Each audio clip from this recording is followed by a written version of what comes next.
Hi guys, welcome back to the channel. It's your girl Matilda and I'm here with another video. Okay, if you're seeing my face for the first time or you're coming across my video, hi, my name is Matilda Kristen and I am an international nursing student here in the UK, and I'm currently in my second year, first semester. And on my channel I basically post content about nursing and just share my lifestyle and experiences as an international student here in the UK, and I'm currently taking you guys through my journey to becoming a registered nurse. Okay, so please do not forget to subscribe, and also you can go back to my previous videos. There's something definitely going to be worth watching. So today's video is not going to be long. It's just going to be me telling you guys, I'm very sure from the caption you already know what I'm like trying to talk about. Yeah, so I'm basically going to be telling you guys 5 things you are not allowed to do or you cannot do as a nursing student. Okay, now I must state that during lectures or when you're on holidays, so you can do your thing, do whatever you want to do. However, this is applicable to when you're having like your clinical skills or when you are on placement. Okay, also I do get the point behind some of these rules and regulations or whatever you want to call them as, but I don't know, initially, like when I had my orientation and we were told like these things that we could not do, I was just like, what you mean? Because like I want to look like that cute nurse, you know, with all my bling bling, you get what I'm saying? But yeah, when you dip it right, there are really good reasons why you shouldn't do these things, because the aim of this whole nursing profession is to give aid and care to our patients, and so that comes down to the littlest things that you might not even think of. Okay, so the number 1 thing on my list that you cannot do as a nursing student is jewelries. You cannot wear jewelries as a nursing student on placement or when you're going in for like a skills section. Like what I'm wearing right now, this is a hoop earring. Definitely cannot wear this. You cannot wear like hoop earrings, you cannot wear like a necklace, you cannot wear watches, you know, wristband, and even rings. You can only wear like a sacred ring, like a wedding ring. So those are the, I think just the wedding ring, that's the only one that can be acceptable. Otherwise, you are not allowed to wear fashion rings, you know, the necklace and, you know, the bling bling bling. You guys know what I'm talking about. You're not allowed to wear those. Why? You're asking me why? If you ask me, now who will go ask? I'm joking guys, but yeah, basically there are certain risks involved, a lot of risks which I'm not going to be able to exhaust in this video. Just know that you are not allowed to do this. 1, you can get your jewelries mixed up with that of your patients. So we know that when we have patients for admissions, right, we take note of everything they brought into the hospital, so when they're leaving we can take account and give them, and if anything was missing, it could be replenished. So you don't want to risk missing your stuff with that of your patients. Secondly, this could be like life-threatening to you and your patients. So you have situations where patients are moving from point A to point B and they're like really grabbing. If you are a healthcare professional, you know what I'm talking about.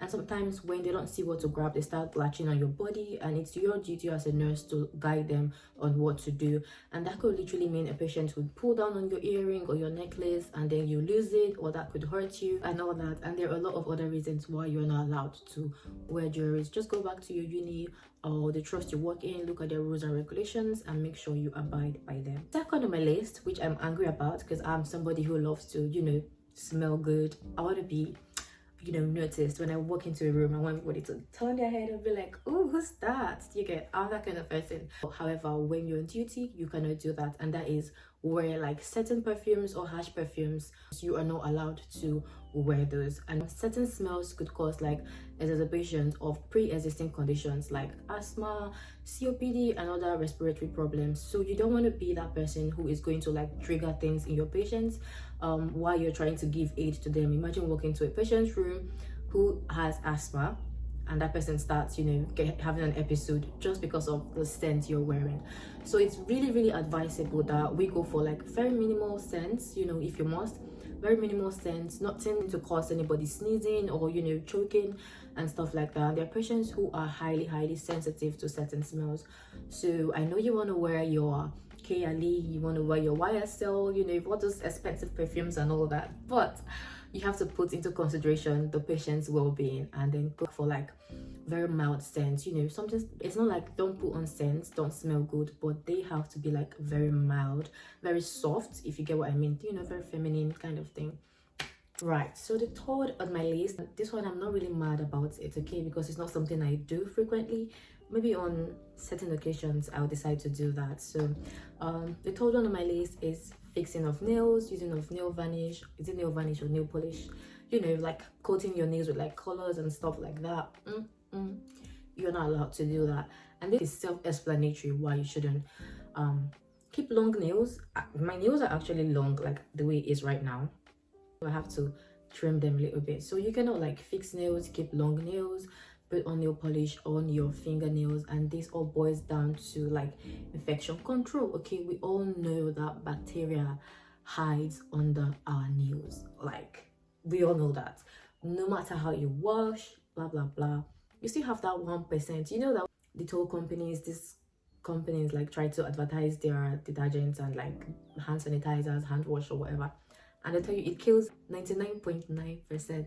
There's still that 1% laying down there. Okay, so you don't want to put your patient at risk, because we are very hands-on. We are doing everything with our hands, and I know some people would be like, oh, but you're wearing gloves. But the gloves are really like latex material. They're not necessarily like strong to withstand like sharp objects or whatever. They're just meant to stand as a barrier or a covering between you and your patient, or your patient and you, or whatever.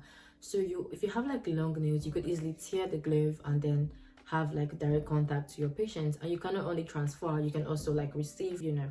So you want to try to protect yourself and protect your patient as well, and keep your nails very, very, you know, cute, very short and neat and simple. Okay guys, see, nothing is not one of those, like, it's not glamorous. I mean, I don't know, I don't even know what to say. I'm not trying to scare anybody, but yeah, it's something that when you are going in, you're going all in. Okay, you have to like forfeit some of these things, because I know certain people who are like, they fix nails every now and then, and when I'm saying that, oh, we don't fix nails, like you can go like years without even fixing nails depending on how your work routine is. They'll be like, what do you mean? So I don't know. I mean, you find a way to work around it. Like I said earlier on, when you're on holidays, when you are like off duties, of course you can maybe put like some press-ons, or you could like fix your nails, but make sure that you're taking them out before you're going for placement or you're having a skills section. Otherwise you'll be sent out. There's no even two ways about it. Like, you will literally be sent out. Okay, next one on my list, I think that's the fourth one. The fourth one on my list, which is also something I don't struggle with, is having long hairs. Fixing, like, you know, making long hairs, having like wigs that are really, really long, so you cannot have your hair flying around. You know, your hair, your wigs, whatever, are supposed to be like in a pony or in a bun right above your shoulders. Okay, so it's not supposed to be hanging below your waist or like your back. No, that is a no. Okay, that could cause a lot of hazards. One, you could have your hair in patients' medications or in their food, you know, stuff like that. Your hair could get caught up in like an equipment. Let's say like you're using a hoist, and then you have a long pony, and your hair is gonna get caught up on the hoist. Students are always advised to have their hair up in a bun or like a very high pony.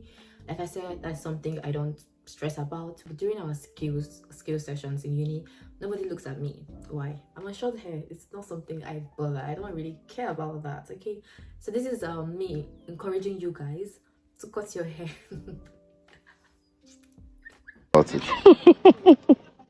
Sorry for the laugh. Honestly, it's the best thing I did ever since nursing school. I don't have to stress about like a lot of things. The last one on my list is fixing lashes. Yeah, you are not allowed as a nursing student to fix lashes.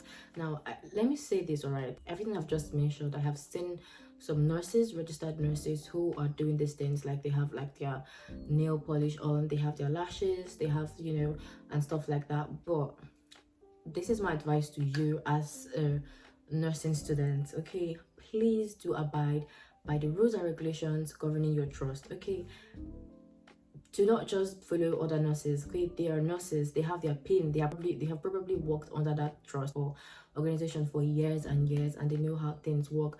But please do not imitate them. Make sure you are abiding by rules. Okay, it takes one scapegoat to make an example, and you, my friend, don't want to be that. Okay, so you don't want to be that person having to explain herself for something when it clearly states that you shouldn't be doing this. Okay, so yeah, you're not allowed to fix lashes, and this is literally, again, like I said, they all boil down to infection control, patient safety, and all of that.